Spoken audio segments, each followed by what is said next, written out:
जय हिंद। स्वागत है आपका न्यूज बिहार में। चलिए देखते हैं आज के तमाम बड़ी खबरों को। राष्ट्रपति से सम्मानित भोजपुरी लोक गायक ब्रज किशोर दुबे की मौत, बाथरूम में गमछे से बंधी मिली लाश। बिहार के प्रसिद्ध भोजपुरी लोक गायक व लेखक ब्रज किशोर दुबे की संदिग्ध मौत हो गई। उनका शव उनके शिष्य रविंद्र कुमार मिश्रा के किराए के फ्लैट में बाथरूम में पड़ा मिला है। ब्रज किशोर का पैर 3 से 4 गमछे से कुर्सी में बंधा हुआ था और सिर पानी भरे बाल्टी में डूबा था। घटना पाटलिपुत्र थाना क्षेत्र के केसरी नगर स्थित अजंता कॉलोनी की है। वहाँ ब्रज किशोर शिष्य रविंद्र कुमार मिश्रा के किराए के मकान में संगीताश्रम चलाते थे, जिसमें वे गायन, वादन, नृत्य, पेंटिंग व कराटे का प्रशिक्षण देते थे। उनके साथ खुद ब्रज किशोर दुबे भी प्रशिक्षण देते थे। मिली जानकारी के अनुसार ब्रज किशोर अपनी पत्नी, बेटा के साथ दीघा के पोल्सन रोड स्थित एलएच मेंशन अपार्टमेंट के पहले तल्ले के फ्लैट में रहते थे। प्रोस्टिट्यूशन रैकेट के शिकार हुए हैं बिहार के कई अफसर, पूछताछ में साइबर गिरोह के साथ तीरों का बड़ा खुलासा। रूपसपुर के रुकनपुरा स्थित मेरिडियन ग्रीन अपार्टमेंट से गिरफ्तार 16 साइबर साथीरों के पूछताछ के बाद कई खुलासे हुए हैं। मोबाइल जांच में कई बड़े अधिकारियों से ठगी का मामला सामने आया है। दिल्ली पुलिस फिर पटना समेत नालंदा, नवादा व शेखपुरा में छापेमारी करने आएगी। गिरोह अब भी इन जिलों में ऑपरेट कर रहा है। हैरत की बात यह है कि पुलिस ने जब व्हाट्सएप जांच की तो अलग अलग तरह के कई सारे मैसेंजर और व वीडियो कॉलिंग ऐप मिले हैं। उनमें कई अधिकारी के नंबर मिले। व्हाट्सएप पर विभिन्न महिलाओं की तस्वीर लगाए हुए थे। दिल्ली पुलिस द्वारा की गई पूछताछ में गिरोह के साथीरों ने बताया कि रकम नहीं देने वालों को हम बार बार वीडियो कॉल, चैट और फोटो एडिट कर वायरल करने की धमकी देते थे। यही नहीं, सीबीआई अधिकारी या दिल्ली पुलिस के अधिकारी बन फोन करते थे और कहते थे कि तुम्हारे एक अन्य लड़की के साथ न्यूड फोटो मिलने की शिकायत मिली है। अगले व्यक्ति को यकीन दिलाने के लिए साथी फर्जी सीबीआई व दिल्ली पुलिस का फर्जी आईडी भेज देते थे। पटना के बाइकर्स गैंग कर रहे शराब की बिक्री, 148 लीटर शराब के साथ पकड़ा गया मेंटल। पटना का बाइकर्स गैंग अब आपराधिक घटनाओं को अंजाम देने के बजाय शराब की बिक्री में लग गया है। इन लोगों ने अब आमदनी के लिए आमतौर पर किए जाने वाले अपराध की जगह शराब को जरिया बना लिया है। इस बात का खुलासा उस समय हुआ जब शास्त्री नगर थाने के पुलिस ने मयंक मिश्रा उर्फ मेंटल को 148 लीटर अंग्रेजी शराब के साथ गिरफ्तार कर लिया। पुलिस की गिरफ्त में आया मयंक एक समय में माइंस बाइकर्स गैंग का सरगना हुआ करता था और मारपीट, रंगदारी समेत कई संगीन आपराधिक वारदातों को अंजाम देने के आरोप में कई बार जेल भी जा चुका है। मेंटल के पास से बरामद शराब की कीमत करीब 2.5 लाख रुपए की आसपास बताई जा रही है। प्राप्त जानकारी के अनुसार मयंक मिश्रा उर्फ मेंटल का घर पटना स्थित पुनाईचक में है, जहां वो शराब की खेप को गाड़ी से उतारकर अपने साथ ले जा रहा था। इसी बीच पुलिस को इस बात की सूचना मिल गई और फिर पुलिस ने छापेमारी कर शराब की खेप बरामद करने के साथ ही मयंक उर्फ मेंटल को भी पकड़ लिया।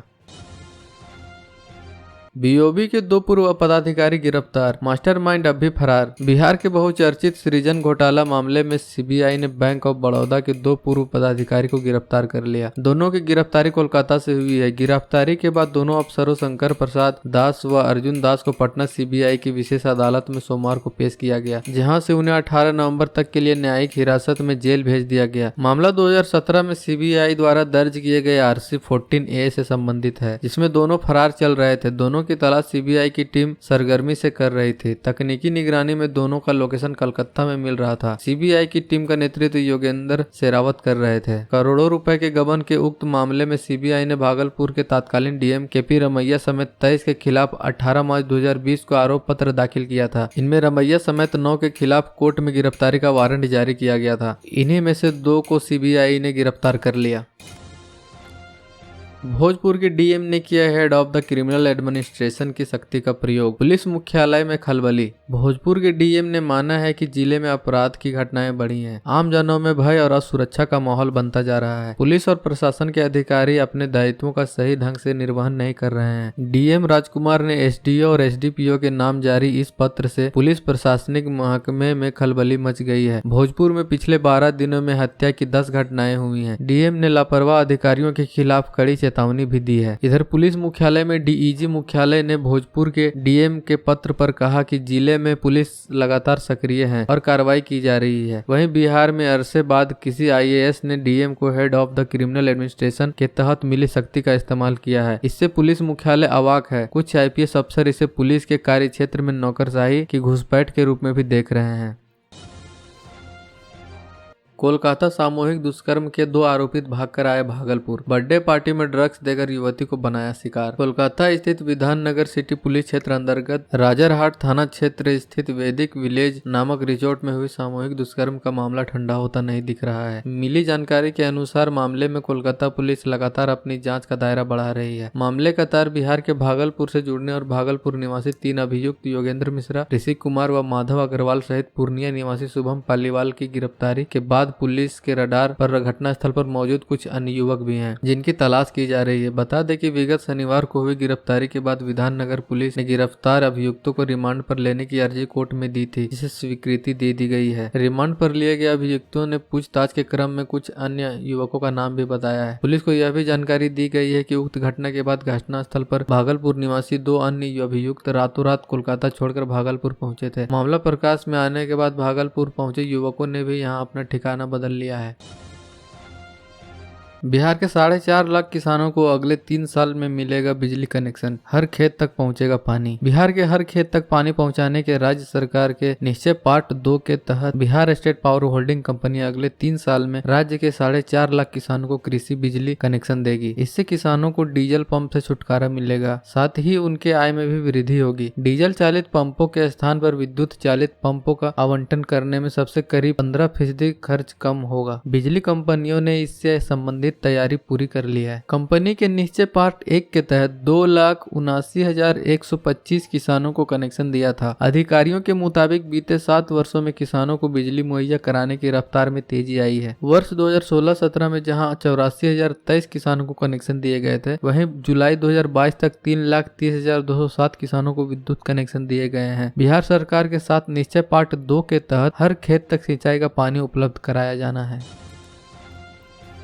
बिहार में आज से दूसरे चरण के तहत धान की खरीदी शुरू होगी। केंद्र पर पहुंचने से पहले जाने अहम बातें। राज्य में 2 चरणों में होने वाली धान की खरीद का कल मंगलवार से दूसरा चरण शुरू हो रहा है। दक्षिण बिहार में धान की खरीद शुरू करने के लिए सहकारिता विभाग ने तैयारी कर ली है। उत्तर बिहार में 1 नवंबर से धान की खरीद शुरू हो चुकी है। दूसरे चरण की धान खरीद शुरू होने से 1 दिन पहले धान बेचने के लिए पंजीयन कराने वाले किसानों की कुल संख्या 4,06,239 पर पहुँच गई है। इसमें रैयत की संख्या 1,70,781 तथा गैर रैयत की संख्या 2,35,458 है। पहले चरण में धान विक्रय के लिए 1,37,036 किसानों ने पंजीकरण कराया था। पटना में गंगा नदी में उतरेंगे हवाई जहाज, खरीदे जाएंगे 1,000 विमान, अमेरिका की तरह होगी सड़कें। नितिन गडकरी ने बक्सर में 3,390 करोड़ रुपए से बनी 91.75 किलोमीटर लंबाई की 2 राष्ट्रीय राजमार्ग परियोजनाओं का लोकार्पण किया। केंद्रीय मंत्री ने कहा कि इसके अलावा बक्सर में जुड़ी 2,800 करोड़ रुपए की अन्य 2 परियोजनाएं पर भी अगले साल अप्रैल में काम शुरू कर दिया जाएगा। बक्सर में गंगा नदी पर पुराने 2 लेन के पुल के समानांतर 2 नए लेन पुल और 140 पुलिया का भी निर्माण कार्य चल रहा है। इससे आरा में बाईपास बनने से आरा शहर में लगने वाले जाम से लोगों को राहत मिलेगी। केंद्रीय मंत्री ने अमेरिका के पूर्व राष्ट्रपति जॉन एफ केनेडी के वाक्य की चर्चा करते हुए बिहार की तुलना की। केनेडी ने कहा था कि अमेरिका की सड़कों के कारण अमेरिका संपन्न राष्ट्र है, इसी तरह बिहार सड़कों की वजह से संपन्न प्रदेश बनेगा। भागलपुर में मच्छर भगाने के नाम पर धुएं में उड़ाए गए लाखों रुपए, दिखावे के लिए किया जा रहा फॉगिंग। बारिश के बाद ठंड ने दस्तक दे दी है, इससे मच्छरों का प्रकोप बढ़ता ही जा रहा है। इतना ही नहीं, शहर में डेंगू पीड़ितों की संख्या भी दिन ब दिन बढ़ती जा रही है। नगर निगम का दावा है कि रोजाना फॉगिंग होती है, लेकिन लोगों को इसका कोई फायदा नहीं मिल रहा। नगर निगम में मच्छरों को मारने के लिए 52 छोटी बड़ी मशीन है। रोजाना 28,900 रुपए केवल छोटी मशीन से फॉगिंग पर व बड़ी मशीन पर 12 से 15,000 रुपए तक खर्च होता है, जबकि पूरे माह में 8 से 10 लाख रुपए। छोटी मशीन से रोस्टर के अनुसार 12 से 17 वार्ड में फॉगिंग कराया जा रहा है। मशीनों के अलावा इसके लिए उपयोग में आने वाली गाड़ी, स्टाफ पर अलग से खर्च आते हैं, पर इस पर नतीजा कुछ नहीं मिल रहा।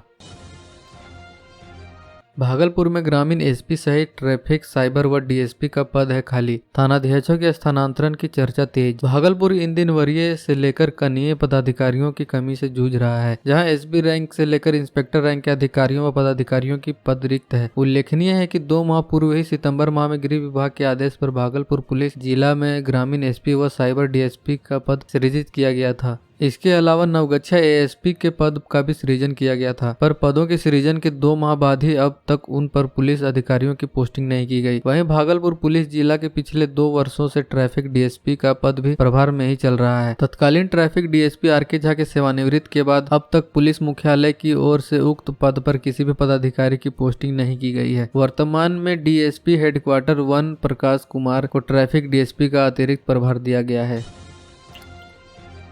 सोनपुर मेले में लाए जा रहे दुर्लभ पक्षियों की खेप वन विभाग ने बरामद किया। नील गगन में किया गया आजाद। बिहार के सोनपुर में हर साल कार्तिक पूर्णिमा में लगने वाला मेला एशिया का सबसे बड़ा पशु मेला है। इस मेले को हरियर क्षेत्र मेला के नाम से भी जाना जाता है, जबकि स्थानीय लोग इसे छत्तर मेला कहते हैं। मेले में पशुओं की खरीद फरोख्त की पुरानी परंपरा है, लेकिन साल 2003 में कोर्ट ने मेले में पशु पक्षियों की खरीद बिक्री पर रोक लगा दिया। इन सब के बावजूद मेले में प्रतिबंधित प्रजाति के पशु पक्षियों की बिक्री की जाती है। हालांकि समय समय पर वन विभाग की टीम मेले में तस्कर पर नजर बनाए रखती है। इसी क्रम में वन विभाग की टीम ने हाजीपुर पटना एनएच पर दुर्लभ प्रजाति की पक्षियों की एक बड़ी खेप को पकड़ा है। इन पक्षियों को पकड़ने के बाद वन विभाग की टीम ने मौके पर ही सभी पक्षियों को आजाद कर दिया। जानकारी के मुताबिक पक्षी तस्कर दुर्लभ प्रजाति के पक्षियों को पकड़कर सोनपुर मेले में बेचने के लिए हाजीपुर पटना सड़क मार्ग से आ रहे थे। चूँकि सोनपुर मेले में दौरान पक्षी तस्कर काफी एक्टिव रहते हैं, इस वजह से वन विभाग की टीम पटना हाजीपुर एनएच पर सघन वाहन अभियान चला रही थी। इसी दौरान टीम ने एक वाहन से सैकड़ों की संख्या में दुर्लभ पक्षियों को बरामद किया।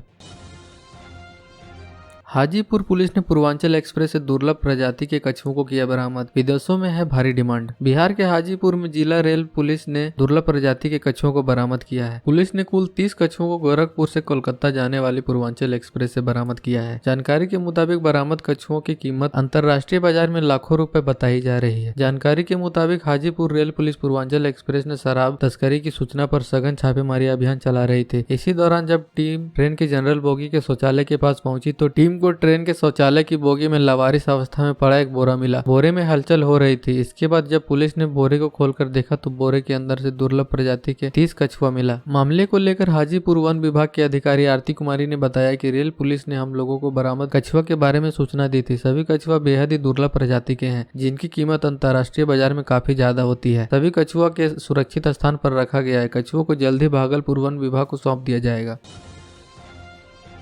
राजगीर में बनेगी फिल्म सिटी। बांका, कैमूर, नालंदा, वाल्मीकि नगर के खूबसूरत लोकेशन भी होंगे डेवलप। बिहार फिल्म शूटिंग का डेस्टिनेशन बने, इस दिशा में कई स्तरों पर प्रयास किए जा रहे हैं। राज्य सरकारी नई फिल्म विकास के प्रमोशन नीति के अंतिम रूप में देने में जुटी है। राजगीर में फिल्म सिटी बनाई जाएगी। इसके लिए जमीन अधिग्रहण किया गया है। इसके अलावा नालंदा विश्वविद्यालय, बांका के मंदार पर्वत, कैमूर के मुंडेश्वरी मंदिर और वाल्मीकि नगर के खूबसूरत डेस्टिनेशन को फिल्म शूटिंग के लिए विकसित करने की तैयारी में है। मुख्य रूप से राज्य के बड़े स्तर पर फिल्म शूटिंग को बढ़ावा देने का माहौल और फिल्म प्रोडक्शन के संबंधित विभिन्न गतिविधियों का संपूर्ण विकास करने की तैयारी है। फिल्म शूटिंग के लिए सिंगल विंडो सिस्टम का प्रावधान ईज ऑफ डूइंग बिजनेस के तहत किया गया है। राज्य में फिल्म की शूटिंग हो, इसके लिए निर्माता निर्देशक को प्रेरित करने के लिए कला संस्कृति विभाग के 20 नवंबर से गोवा में आयोजित होने वाले फिल्म बाजार में अपना प्रदर्शनी लगाने जा रहा है। इसमें बिहार की उपस्थिति को धमाकेदार बनाने के लिए इस क्षेत्र में काम करने वाली बड़ी एजेंसियों को भी सेवा में लिया जाएगा। एजेंसी का चयन के लिए विभाग ने निविदा आमंत्रित किया है। सरकारी अस्पतालों में मरीजों को नहीं मिलेगी दवा। जाने क्या है सरकारी योजना। बिहार हेल्थ डिपार्टमेंट की नई योजनाओं की दवाएं अब लाभुकों को नहीं दी जाएगी, बल्कि स्वास्थ्य कर्मी अब उसे अपने सामने ही मरीज को खिलाएंगे। एमडीडी का स्वरूप इस बार बदल गया है। इस दवा का वितरण अब नहीं होगा, स्वास्थ्य कर्मी अब उसे अपने सामने खिलाएंगे। इसलिए इसका नाम अब एमडीए यानी मास ड्रग एडमिनिस्ट्रेशन हो गया है। जिला बीबीडीसी पदाधिकारी डॉक्टर सतीश ने कहा कि एमडीए के तहत इस बार जिले में पहली बार आईडीए की शुरुआत की जा रही है। इसमें ट्रिपल ड्रग थेरेपी के तहत डीईसी, अल्बेंडाजोल और आइवरमेक्टिन की गोली खिलाई जाएगी। यह थेरेपी फाइलेरिया रोग की जड़ पर गहरा प्रहार करेगा। इसके सेवन से व्यक्ति के शरीर में फाइलेरिया के पैरासाइट्स के प्रजनन और संक्रमण को कम किया जा सकेगा। सभी एमओईसी को माइक्रोन प्लान तैयार करने को कहा गया है। इसे वे संबंधित विभागों के साथ शेयर भी कर लेंगे। इसके अलावा मॉनिटरिंग की व्यवस्था को भी काफी चाक चौबंद रखा जाएगा। बिहार की ऐसी ही तमाम छोटी बड़ी खबरों को जानने के लिए चैनल को सब्सक्राइब कर लें और बेल आइकन भी प्रेस कर दीजिएगा ताकि हर वीडियो का नोटिफिकेशन आपके फोन में पहुंच जाए।